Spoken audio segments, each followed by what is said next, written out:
2 défaites en 3 journées. Effectivement, la perspective de cette lutte pour le maintien inquiète tous les supporters biarro qui, après la claque reçue au Stade Français, espéraient sécher leurs larmes face à Oyonnax. À l'image de cette jeune supportrice, regardez, elle a fait le déplacement, elle est en larmes à quelques minutes du coup d'envoi. Serge Blanco, le président, heureusement, est venu la réconforter. Le début de match, pourtant, va être source d'inquiétude pour le Biarritz Olympique. Oyonnax, comme à son habitude, attaque très fort. On joue depuis 2 minutes. Silvertian ici prolonge au pied. Il va peut-être être le premier dans leur but. Non, finalement, ce sont les Biarros qui empêchent l'ailier de cette équipe d'Oyonnax d'aplatir. Y a-t-il un plaquage sans ballon? Florian Denos a-t-il aplati ce ballon? Monsieur Péchambert va faire appel à la vidéo et décider après visionnage de ne pas accorder cet essai. Les joueurs d'Oyonnax alors vont s'en remettre au pied de leur buteur Urda Pileta qui en moins de 9 minutes inscrit 2 pénalités. Oyonnax alors mène 6-0.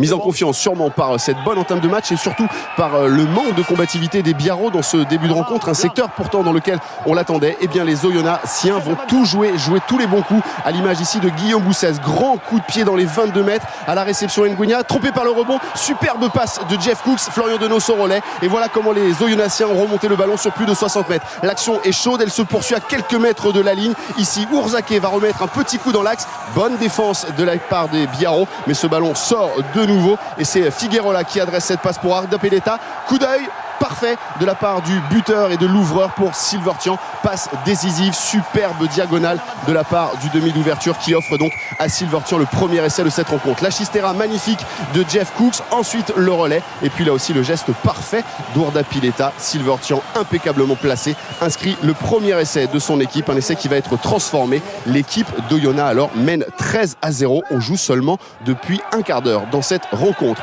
Comme souvent, les Oyonnaxiens également s'en remettent à la bonne marche et au bon fonctionnement de leurs avants. Un superbe ballon porté contre Clermont. Déjà ils avaient marqué les esprits en avançant sur plus de 30 mètres. Cette fois la distance est un peu plus courte, 20 mètres seulement, mais la conséquence est importante avec notamment ce départ de Mahafi, omniprésent aujourd'hui, présent dans tous les secteurs du terrain. Certes Biarritz a réduit la marque sur pénalité, mais c'est encore Oyonnax ici qui va franchir la ligne grâce à Silvertian. Un très très beau mouvement. Il y a vraiment eu des gestes de classe, il y a vraiment eu toute l'intensité d'une belle rencontre de top 14 et apprécié au passage ici Geneker, la passe sur un pas, ensuite Tichit, la passe sur un pas, où quand un talonneur et un pilier font le travail des 3/4, Silvertian alors n'a plus qu'à aplatir. Les supporters se régalent, même si l'essai n'est pas transformé. On en est donc à 13-3 et les malheurs continuent de tomber sur la tête des joueurs biarros, surtout sur la cheville d'Arnaud Egui. Ici on l'a vu, cette cheville qui reste coincée sous un short oyonnaxien, obligé de sortir victime d'une entorse de la cheville gauche. Heureusement la cheville de Dimitriashvili, elle ne tremble pas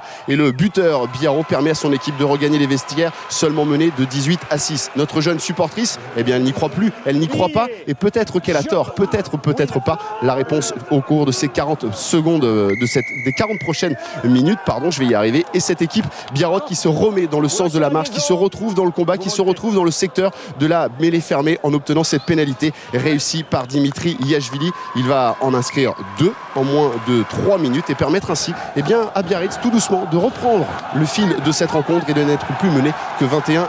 Oyonnax alors sans le danger, Oyonnax se remet un petit peu à prendre l'initiative. On les a sentis un petit peu émoussés dans ce deuxième acte, mais Urda Pileta lui n'a jamais tremblé au moment de convertir les pénalités de cette équipe oyonnaxienne qui reprend alors l'avantage 24-12 après 56 minutes dans cette rencontre. Christophe Urios malgré tout est inquiet car il sait que son équipe baisse pied en général dans les fins de rencontre et il sait surtout qu'à Biarritz il y a énormément de talent et qu'on est capable de renverser un match sur quelques coups gagnants ou presque pas. Regardez ici Benoît Babi, il attaque la ligne avant d'être repris dans les 22 mètres. Les soutiens autour du porteur du ballon, Joey Petersen notamment, une libération un petit peu retardée par la défense d'Oyonnax. Petersen malgré tout va réussir à transmettre à Yashvili et là aussi il lève les pieds, le demi de mêlée et tape dans le même endroit qu'Urda Pileta en première période.